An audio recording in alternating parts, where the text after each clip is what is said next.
সাক্ষ্য আইনের আমরা 59, 60, 32 এবং 33 দেখছিলাম। সেখানে আমাদের মুখ্য পড়াটা ছিল যে হিয়ার্স এভিডেন্স ইজ নট অ্যাডমিজিবল, শোনা সাক্ষ্য গ্রহণযোগ্য নয়। আমাদের ঠিক এরকম একটা প্রশ্নই আমরা পড়ছিলাম, আমার যতটুকু মনে পড়ে। মানে হচ্ছে যে oral evidence can B indirect. আমরা সেকশন 60-তে দেখছিলাম যে oral evidence must be direct, oral evidence must be direct. এটার বিকল্প বলতে এর বিপরীতে কি আমরা কথা বলছিলাম, তারা 32 এবং 33 কে রেফার করে। ওকে, এখন আমরা দেখব খুব সহজ একটা প্রশ্ন।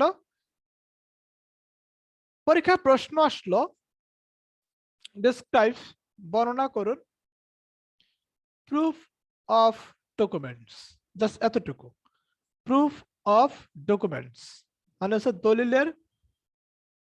দলিল প্রমাণ করুন বা একটা দলিল প্রমাণের পদ্ধতি বলুন।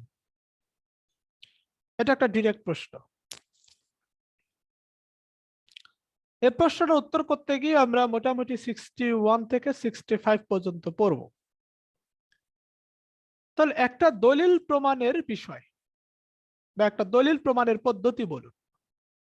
তাহলে এটা বলছো সেকশন 61 থেকে 65। ওকে, তাহলে দলিলটা কিভাবে প্রমাণ করতে হবে?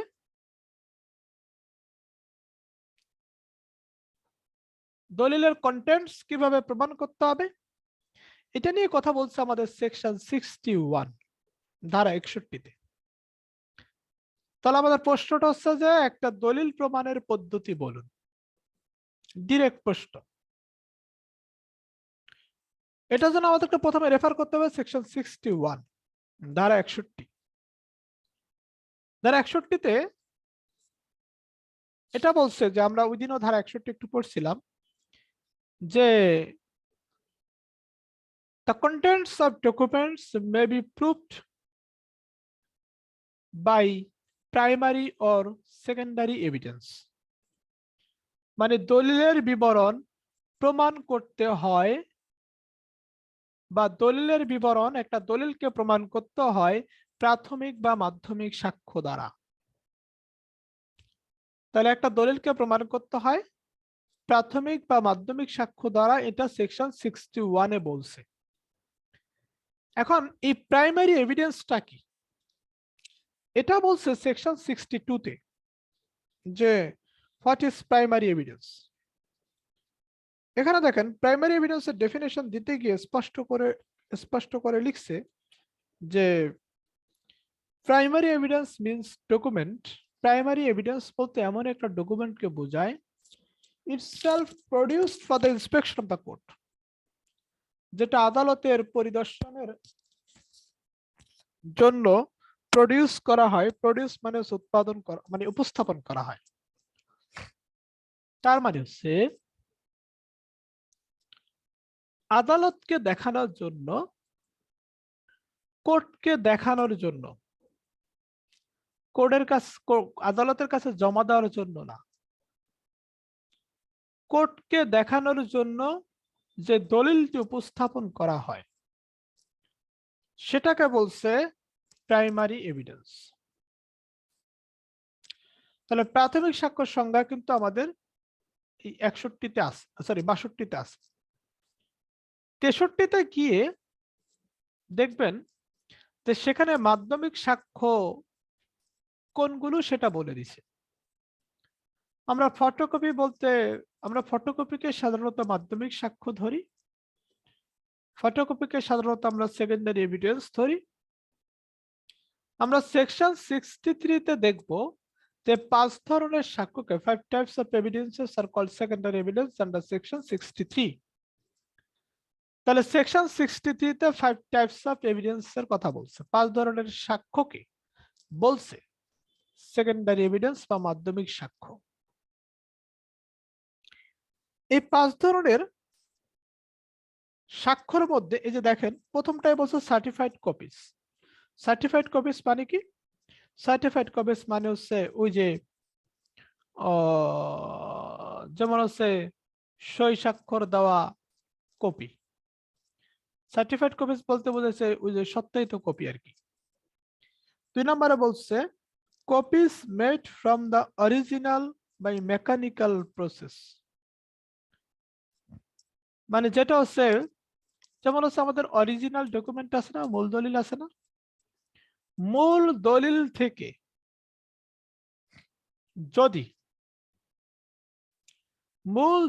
থেকে যদি মেকানিক্যাল প্রসেসে, যান্ত্রিক উপায়ে, যান্ত্রিক পদ্ধতিতে কপি তৈরি করা হয়, তাহলে সেটাকে আমরা বলতেছি মাধ্যমিক সাক্ষ্য। তাহলে এখানে 5টা সাক্ষ্য আছে, রাইট? মানে এই যে মেকানিক্যাল প্রসেস যেটা বলছে, যান্ত্রিক উপায়, এটা মূলত ফটোকপি। আর প্রথমটা ফটোকপির উপরে সার্টিফাইড করা, বিষয়টা এরকম। ওকে, তাহলে সেকশন 63 তে 5 ধরনের সাক্ষ্যকে মাধ্যমিক সাক্ষ্য বলা হয়েছে। এখানে আমরা একটা ব্যাপার শিখবো, যে এখানে একবারে লাস্টে যান, সেকশন 63 শেষের পয়েন্টে যান, 5 নাম্বার পয়েন্টটা। এখানে লিখছে oral account of the contents of A document. Oral accounts of the contents of the document মানে হচ্ছে মৌখিক সাক্ষ্য বা মৌখিক বিবরণ। কিসের? The contents of A document, একটা দলিলের মৌখিক বিবরণ, গিভেন বাই সাম পারসন, যদি কোনো পারসন দেয়, হু হ্যাজ হিমসেলফ সিন ইট, যে এটা দেখছে। যে এটা দেখছে বলতে এখানে বুঝাইছে যে ধরেন কোন একজন ব্যক্তি একটা দলিল দেখছে, দলিল দেখে সে সেটা হুবহু সেটা সম্পর্কে, সে দলিল সম্পর্কে ওরালি স্টেটমেন্ট দিতেছে, মৌখিকভাবে সে বিবরণ দিতেছে। সাধারণত একটা দলিলকে প্রমাণ করার জন্য একটা দলিলকেই ব্যবহার করতে হয়। সাধারণত একটা দলিলকে প্রমাণ করার জন্য, দলিলের বিষয়বস্তুকে প্রমাণ করার জন্য একটা দলিলকেই প্রমাণ করতে হয়, সেখানে মুখের কথায় কাজ হয় না, অর্থাৎ মৌখিক সাক্ষ্য অ্যাডমিজিবল হয় না। Oral evidence is not অ্যাডমিজিবল two prove A document. একটা ডকুমেন্টকে প্রমাণ করার জন্য ওরাল এভিডেন্স, মৌখিক সাক্ষ্য নরমালি অ্যাডমিজিবল না, নরমালি গ্রহণযোগ্য না। ওকে, কিন্তু সেকশন 63 5 নাম্বার আমরা দেখতে পাই, সেকশন 63 5 নাম্বার আমরা দেখতে পাই, কি দেখতে পাই? যে oral statement of A document, একটা ডকুমেন্টের ওরাল স্টেটমেন্ট, একটা দলিলের মৌখিক বিবরণ, দলিলকে প্রমাণ করার জন্য অ্যাডমিজিবল হয়। তার মানে আমরা এখানে ছোট্ট একটা প্রশ্ন করতে পারি, যদি ছোটখাটো প্রশ্ন আসে পরীক্ষায়, যে দলিলকে মৌখিক সাক্ষ্য দ্বারা প্রমাণ করা যায়, দলিলকে কখন মৌখিক সাক্ষ্য দ্বারা প্রমাণ করা যায়, বা একটা দলিলকে প্রমাণের ক্ষেত্রে মৌখিক সাক্ষ্য কখন ব্যবহৃত হতে পারে, এটা আনসার করার জন্য আমাদেরকে আনসার করতে হবে সেকশন 63 5 নাম্বার পয়েন্টটা, সেকশন 63 5 নাম্বার পয়েন্ট। তাহলে আমরা সেকশন 63 তে মূলত কি পাই? আমরা সেকশন 63 তে মূলত পাই সেকেন্ডারি এভিডেন্স কোনগুলো। এখন সেকেন্ডারি এভিডেন্স কোনগুলো, প্রাইমারি এভিডেন্স কোনগুলো, এগুলো আমাদের জানা কেন প্রয়োজন? প্রয়োজন হচ্ছে এই যে আমাদের কিন্তু আজকের প্রশ্ন হচ্ছে প্রুফ অফ ডকুমেন্টস, একটা ডকুমেন্টকে কিভাবে আমরা প্রমাণ করব, একটা দলিল প্রমাণের পদ্ধতি, এটা হচ্ছে আমাদের আজকের প্রশ্ন। সেখানে আমরা প্রথমে দেখছিলাম, সেকশন 61 দেখছিলাম যে একটা দলিলকে প্রমাণ করতে হয় প্রাইমারি অথবা সেকেন্ডারি এভিডেন্স দ্বারা। তাহলে প্রাইমারি এভিডেন্স কি সেটা জানতে হবে 62, সেকেন্ডারি এভিডেন্স কোনগুলো সেটা জানতে হবে সেকশন 63। এখন প্রশ্ন হচ্ছে সেকেন্ডারি এভিডেন্স আর প্রাইমারি এভিডেন্স এই দুটির মা হচ্ছে ডকুমেন্টারি এভিডেন্স, দালিলিক সাক্ষ্য। অর্থাৎ দালিলিক সাক্ষ্য হচ্ছে দুই প্রকার, একটা হচ্ছে প্রাথমিক সাক্ষ্য আর একটা হচ্ছে মাধ্যমিক সাক্ষ্য। তাহলে এই দুটি সাক্ষ্যর মধ্যে একটা দলিল প্রমাণ করার জন্য কোনটিকে প্রাধান্য দেওয়া হবে? এই দুটি সাক্ষ্যর মধ্যে একটা দলিলকে প্রমাণ করার জন্য কোনটিকে প্রাধান্য দেওয়া হবে? উত্তর হচ্ছে প্রাইমারি এভিডেন্স, কারণ প্রাইমারি এভিডেন্স হচ্ছে মূল দলিল। প্রাইমারি এভিডেন্স বা প্রাথমিক সাক্ষ্য হচ্ছে মূল দলিল। আচ্ছা, এবার আসি সেকশন 64 এ একটা কথা বলছে যে তার মানে এখানে ডকুমেন্টারি এভিডেন্সের দুইটা বাচ্চা, তাহলে কোন বাচ্চাটা বেস্ট? বেস্ট হচ্ছে প্রাইমারি এভিডেন্স। উত্তম হচ্ছে প্রাইমারি এভিডেন্স। মূল দলিল দিয়ে ডকুমেন্ট প্রমাণ হোক এটা কিন্তু আদালত চায়, ঠিক না? তাহলে best K?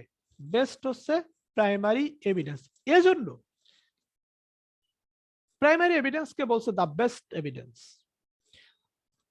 The best evidence for what? কিসের জন্য? টু প্রুভ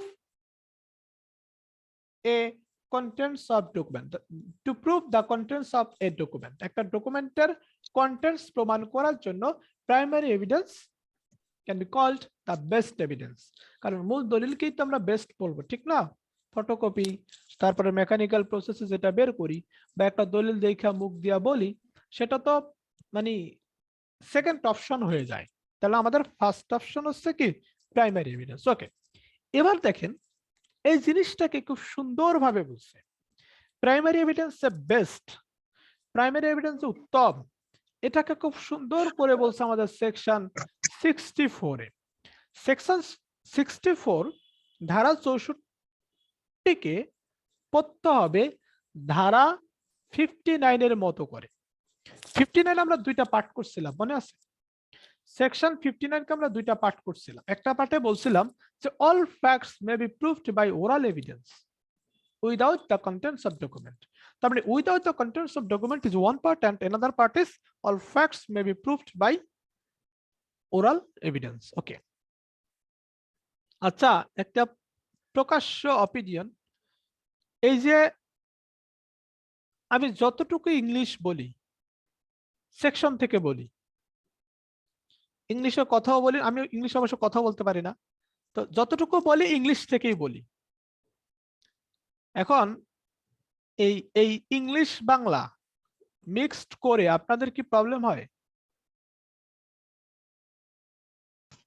হয় না দাদা, তেমন সমস্যা না, প্রবলেম হইলো ভাই করার প্রবলেম না হইলো। দাদা, বরং আমাদের ভালো হচ্ছে, কারণ প্রশ্নের সময় তো টুকটাক। আচ্ছা, প্রবলেম হইলো করার কিছু নাই।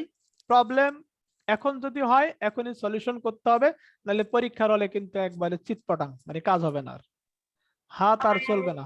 ওকে, আমরা কথা না বলি, তাহলে প্রবলেম হইলে এটাকে সহ্য করেই আগাতে হবে আর কি, উপায় নাই। কারণ মানে যেহেতু আমরা বাংলার সাথে সাথে পড়তেছি, প্রবলেম হবে, একটু হবে, কিন্তু হলো করার কিছু নাই, পরীক্ষার হলে আপনার দরকার হবে। ওকে, তাহলে সেকশন 64 এ কি বলছে? ধারা 64 তে কি বলছে? ধারা 64 তে বলছে ডকুমেন্টস, এই যে ধারা 64 টপিক হচ্ছে প্রুফ অফ ডকুমেন্টস, দলিলের প্রমাণ বাই প্রাইমারি এভিডেন্স। তার মানে একটা দলিলকে প্রমাণ করতে হবে প্রাথমিক সাক্ষ্য দ্বারা।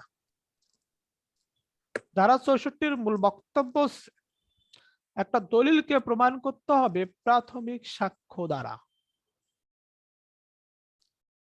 আমরা দালিলিক সাক্ষ্য দেখছিলাম দুই প্রকার, এবং দালিলিক সাক্ষ্য যে দুই প্রকার এবং দুই ধরনের সাক্ষ্য দ্বারাই একটা দলিলকে প্রমাণ করতে হবে, এটা দেখছিলাম ধারা 61 তে। ধারা 61 তে দেখছিলাম, রাইট? এখন ইম্পর্টেন্স দিছে কারে, হুইচ দ্য বেস্ট, বেস্ট কোনটা এটা আমরা এখন দেখব। সেকশন 64 এ বলছে, দেখেন, documents must be proved by primary evidence. তার মানে হচ্ছে এই প্রাথমিক সাক্ষ্য দ্বারা একটা ডকুমেন্টকে প্রমাণ করতে হবে, এটা আপনাকে প্রথমেই বলে দিচ্ছে। পরে বলছে except in the cases hereinafter mentioned, অর্থাৎ হচ্ছে এখানে এই আইনে যেই বিষয়গুলো বলা আছে, যেই ক্ষেত্রগুলো বলা আছে, এই এই ক্ষেত্রগুলো ছাড়া, কি বলছে, এই ক্ষেত্রগুলো ছাড়া অর্থাৎ কিছু ক্ষেত্র ছাড়া একটা দলিলকে প্রমাণ করতে হবে প্রাথমিক সাক্ষ্য দ্বারা। কিছু ক্ষেত্র ছাড়া একটা দলিলকে প্রমাণ করতে হবে প্রাথমিক সাক্ষ্য দ্বারা বা প্রাইমারি এভিডেন্স দ্বারা। তাহলে এই সেকশনটাকে যদি আমরা দুইটা পার্ট করি, সেকশন 59 এর মতো, তাহলে আমরা কি দেখব? প্রথম লাইন, একটা দলিলকে প্রমাণ করতে হবে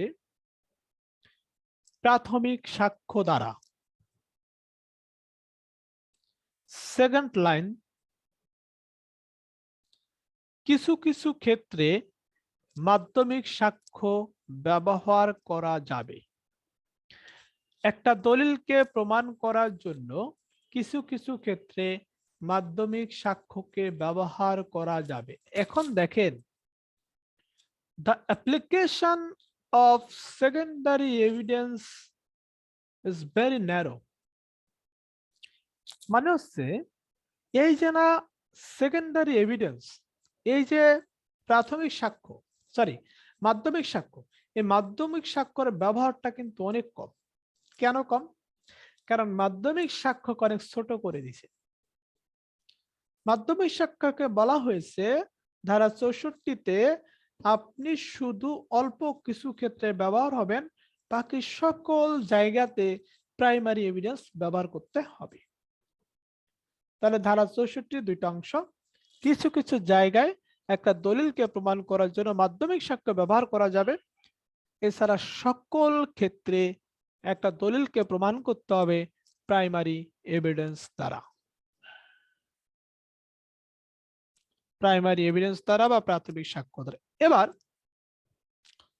ধারা 64-তে আমরা দেখলাম যে কিছু কিছু ক্ষেত্রে, ধারা 64-তে আমরা দেখলাম যে কিছু কিছু ক্ষেত্রে মাধ্যমিক সাক্ষ্য ব্যবহার করা যাবে দলিলকে প্রমাণ করার জন্য, রাইট? এখন কিছু কিছু ক্ষেত্র কোনগুলো? এই যে কিছু কিছু ক্ষেত্র, ইন সাম কেজেস, কিছু কিছু ক্ষেত্র, এই কিছু কিছু ক্ষেত্র কোনগুলো? এটা আছে ধারা 65 সাক্ষ্য আইন, ধারা 65 সাক্ষ্য আইন। ধারা 65-তে বলছে 7টি ক্ষেত্রে মাধ্যমিক সাক্ষ্য ব্যবহার করা যাবে। 7টি ক্ষেত্র কি কি? দলিল যদি মূল দলিল হারায় যায়, মূল দলিল যদি বিপরীত পক্ষের কাছে থাকে, মূল দলিলটি বহন করা যদি অনেক কষ্টকর হয়, মূল দলিল জমা দেওয়ার ক্ষেত্রে যদি নিষেধাজ্ঞা থাকে, এই টাইপের এই 7টা ক্ষেত্র তো আপনার পারার কথা, ঠিক না? তাহলে ধারা 65-তে আছে 7টি ক্ষেত্রে মাধ্যমিক সাক্ষ্য ব্যবহারের কথা। এই 7টি ক্ষেত্রে মাধ্যমিক সাক্ষ্য আমি কখন ব্যবহার করব? একটা দলিল বা দলিলের বিবরণকে প্রমাণ করার জন্য, দলিল বা দলিলের বিবরণকে প্রমাণ করার জন্য। ওকে, 7টি ক্ষেত্রে কোন একটা জায়গা যদি আপনাদের প্রবলেম হয় তাহলে আমাকে বলবেন যে 7টি ক্ষেত্রে এই ক্ষেত্রটা আমি বুঝি নাই। ওকে,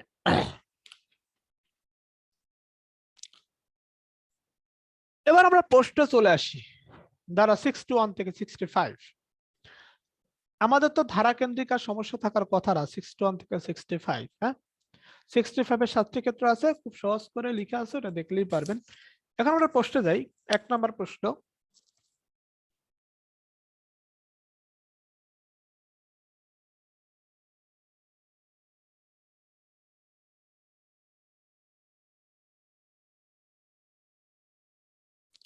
the application of, না বাংলা লিখেন, মাধ্যমিক সাক্ষ্যর তুলনায়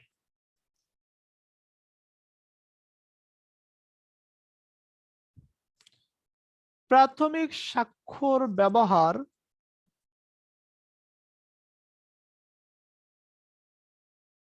মাধ্যমিক স্বাক্ষর তুলনায় প্রাথমিক স্বাক্ষর ব্যবহার বিস্তৃত।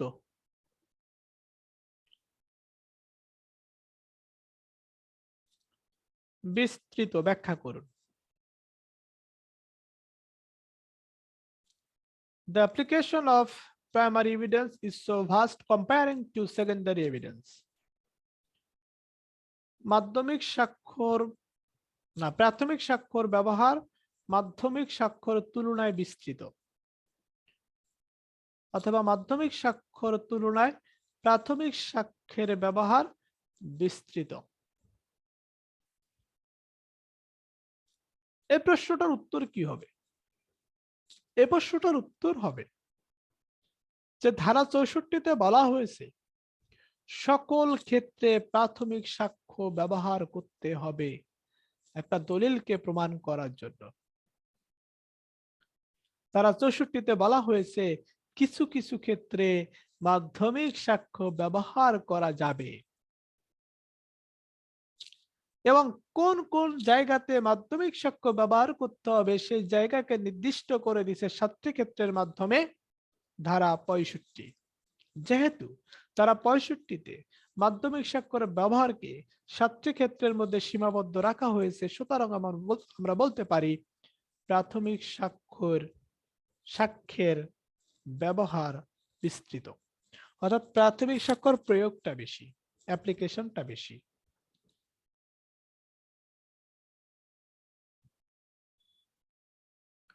তাহলে আমরা কি দেখলাম?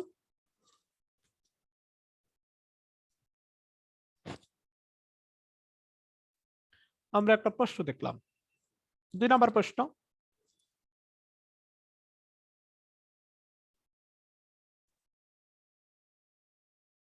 একটি দলিলকে প্রমাণ করার জন্য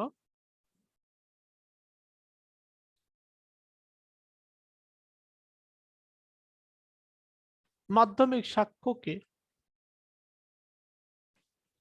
সব সময় ব্যবহার করা যায় না। একটা দলিলকে প্রমাণ করার জন্য মাধ্যমিক সাক্ষ্যকে সব সময় ব্যবহার করা যায় না।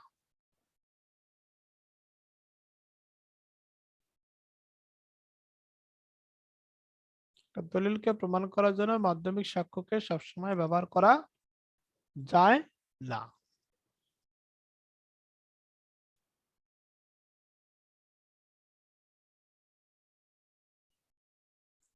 তাহলে এখানে একটা ব্যাপার খেয়াল করেন যে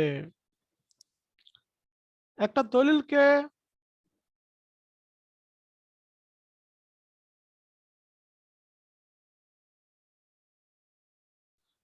দলিলকে প্রমাণ করার জন্য মাধ্যমিক সাক্ষ্যকে সবসময় ব্যবহার করা যায় না।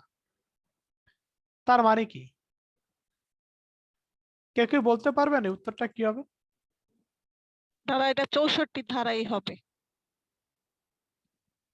এটা ৬৪ দ্বারা হবে। গুড। তারপরে দাদা ৬৪ পাস হবে। এটা ৬৫ দেওয়া যাবে, ৬৪ ৬৫।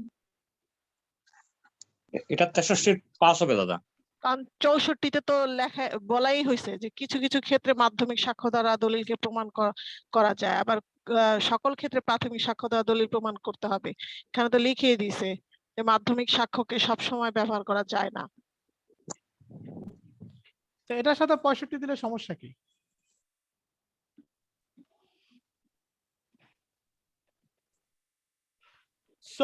তে মূল কথাটা বলছে, ক্ষেত্রগুলো ৬৫-তে বলছে। এই কারণে আপনার ক্ষেত্রগুলোকে নিয়ে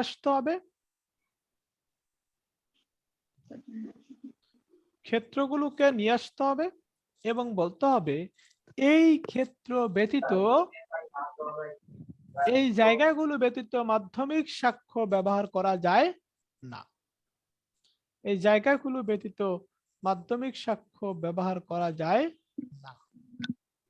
দাদা প্রশ্নটা আমার একটু, প্রশ্নটা হচ্ছে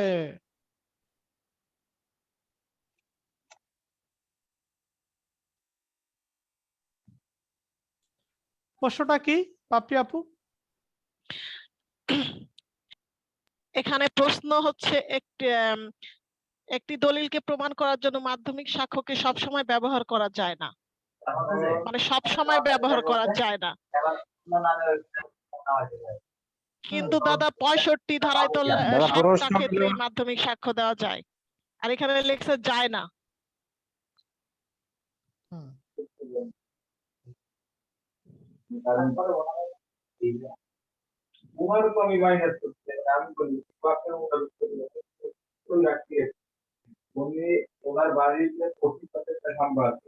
তার মানে হচ্ছে ব্যবহার করা যায় না। ওকে, বুঝলাম।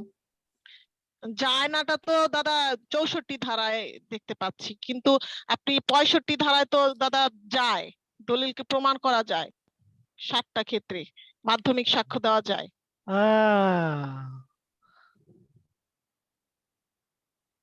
এর লেগে তো আমাদের পরীক্ষার অবস্থা এটা। এবার আমরা প্রশ্নে আসি, আমাদের প্রশ্ন বুঝতে হবে পাপড়ি আপু। আমরা প্রশ্নে চলে আসি। আপনি যেটা বুঝছেন এটাও সঠিক, এখন আমি যেটা বলবো এটাও সঠিক। ওকে, চলে আসি এবার। ওকে, প্রশ্নটা কি একটু খেয়াল করেন। প্রশ্নটা হচ্ছে একটা দলিলকে প্রমাণ করার জন্য মাধ্যমিক সাক্ষ্যকে সকল ক্ষেত্রে ব্যবহার করা যায় না। উত্তর, সাক্ষ্য আইনের ধারা 64-তে স্পষ্ট করে বলা আছে কিছু ক্ষেত্র ব্যতীত সকল ক্ষেত্রে একটি দলিলকে প্রমাণ করার জন্য মাধ্যমিক সাক্ষ্য ব্যবহার করতে হয়। অর্থাৎ কিছু কিছু ক্ষেত্র ছাড়া মাধ্যমিক সাক্ষ্যকে একটি দলিল প্রমাণ করার ক্ষেত্রে ব্যবহার করা যায় না। সাক্ষ্য আইনের 65 ধারাতে বলা হয়েছে 7টি ক্ষেত্রে মাধ্যমিক সাক্ষ্যকে দলিল প্রমাণ করার ক্ষেত্রে ব্যবহার করা যায়। 7টি ক্ষেত্রে হলো এটা এটা এটা এটা লিখলাম। উপরোক্ত 7টি ক্ষেত্র ছাড়া, এবার লাইনটি ইম্পর্টেন্ট, উপরোক্ত 7টি ক্ষেত্র ছাড়া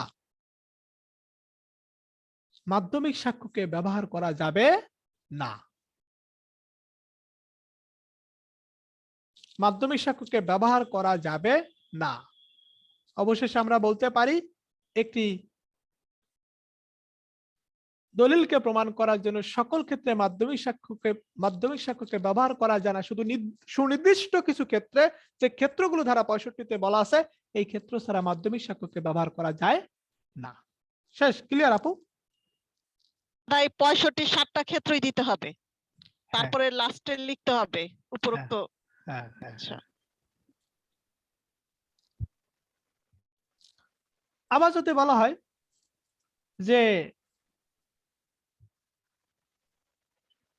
না, এটার ঘোরানোর দরকার নেই, এবার আমরা যাই। তাহলে আমরা এখানে আমরা দেখেন প্রুফ অফ কন্টেন্টস, মানে প্রথম ডিরেক্ট প্রশ্ন, একটি দলিল প্রমাণের পদ্ধতি বলুন, ডিরেক্ট প্রশ্ন। 2 নম্বর প্রশ্ন দেখলাম, 3 নম্বর প্রশ্ন দেখলাম। এখন আমরা দেখব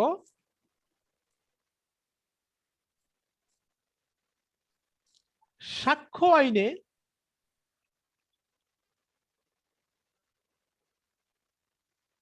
মাধ্যমিক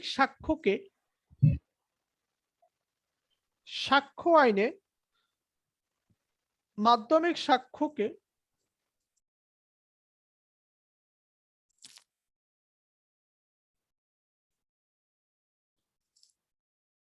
সুনির্দিষ্টভাবে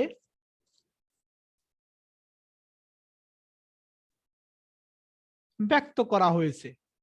আচ্ছা, এই প্রশ্নটাকে যদি আবার ঠিক একই রকম প্রশ্ন,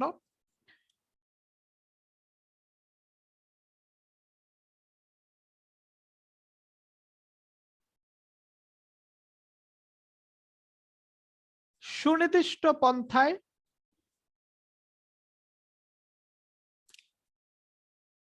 প্রাপ্ত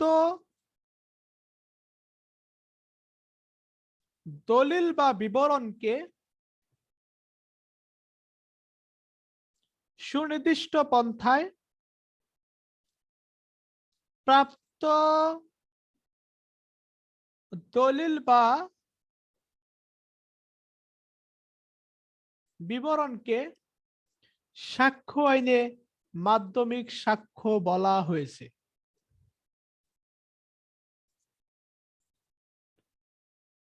এটারই আরেকটা প্রশ্ন, মানে উত্তরগুলো সব এক হবে। আরেকটি প্রশ্ন, সাক্ষ্য আইনে কোন ধরনের সাক্ষ্যকে মাধ্যমিক সাক্ষ্য বলা হয়েছে আলোচনা করুন। সাক্ষ্য আইনে কোন ধরনের সাক্ষ্যকে মাধ্যমিক সাক্ষ্য বলা হয়েছে আলোচনা করুন। এই তিনটে প্রশ্নের উত্তর কিন্তু এক। যে ধারা 63তে 5 ধরনের বা 5টি পন্থায় আমরা যেই ডকুমেন্ট পাই, আমরা যেই বিবরণ পাই, বিবরণ বলতে কিছু মৌখিক বিবরণ পাই, এটাকে আমরা বলতেছি মাধ্যমিক সাক্ষ্য। তাহলে এই তিনটি প্রশ্নের উত্তর কিন্তু একটাই, ধারা 63। ধারা 63।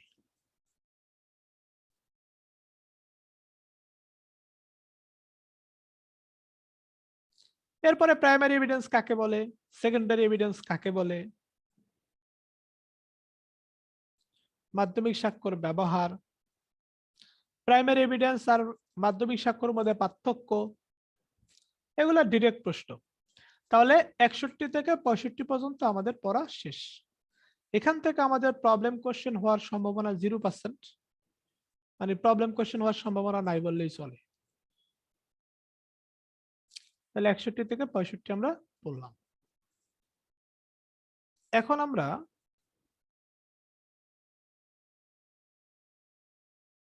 চলে যাব ধারা 118, 119।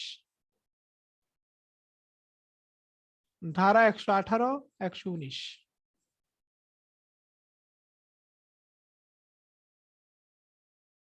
ধারা 118 আছে হু মে টেস্টিফাই, কারা সাক্ষ্য দিতে পারে। ধারা 119 আছে ডাম্প উইটনেস, বোবা সাক্ষ্য। তাহলে এই 61 থেকে 65 পর্যন্ত কিন্তু আরেকটা প্রশ্ন আছে, যে ওই যে ওটা কিন্তু আমরা আগে লিখছিলাম, যে মৌখিক বিবরণ বা মৌখিক সাক্ষ্য দালিলিক সাক্ষ্য কিভাবে হয়, বা মৌখিক সাক্ষ্যকে আমরা মাধ্যমিক সাক্ষ্য কখন বলি। মৌখিক সাক্ষ্যকে আমরা মাধ্যমিক সাক্ষ্য কখন বলি? বলি হচ্ছে ধারা 63 5 নাম্বার পয়েন্ট অনুসারে, ঠিক না? যখন একটা দলিল দেখে হুবহু সে বিবরণ দিবে, সে বিবরণটা মৌখিক সাক্ষ্য না হয়ে দালিলিক সাক্ষ্য হয়ে যাবে। দালিলিক সাক্ষ্য কোন প্রকার হবে? মাধ্যমিক সাক্ষ্য হবে। এবার আমরা চলে যাব 118 এবং 119। প্রথমত 118 বিষয়টা হচ্ছে হু মে টেস্টিফাই, কারা সাক্ষ্য দিতে পারে। আচ্ছা, আমাদের পৃথিবীতে যত ধরনের মানুষ আছে, অতি বৃদ্ধ, কাঁচা বয়স মানে অতি অল্প বয়স, তারপরে হচ্ছে লুনাটিক, লিগালি ডিসেবলড, পাগল, ওই যা যা আছে, সমস্ত ধরনের সকল শ্রেণীর মানুষ সাক্ষ্য দিতে পারবে। পরীক্ষার প্রশ্ন হলো কারা সাক্ষ্য দিতে পারবে? সকল শ্রেণীর মানুষ সাক্ষ্য দিতে পারবে, কিন্তু সাক্ষ্য দেওয়াটা নির্ভর করবে তার বোধশক্তির উপরে, তার বোধশক্তির উপরে। তার মানে যে লোকটা সারাদিন মদ খায়, যে লোকটা 24 ঘন্টায় পাগল থাকে, সে লোকটাকে সাক্ষ্য দিতে পারবে? অবশ্যই পারবে, যদি সে সাক্ষ্য প্রদানকালে প্রশ্ন বুঝে উত্তর করতে পারে, মানে enough maturity of understanding level যদি থাকে, তার যদি মানে পরিপক্কতা থাকে, বোধশক্তির পরিপক্কতা যদি থাকে, সে যদি কোশ্চেন বুঝে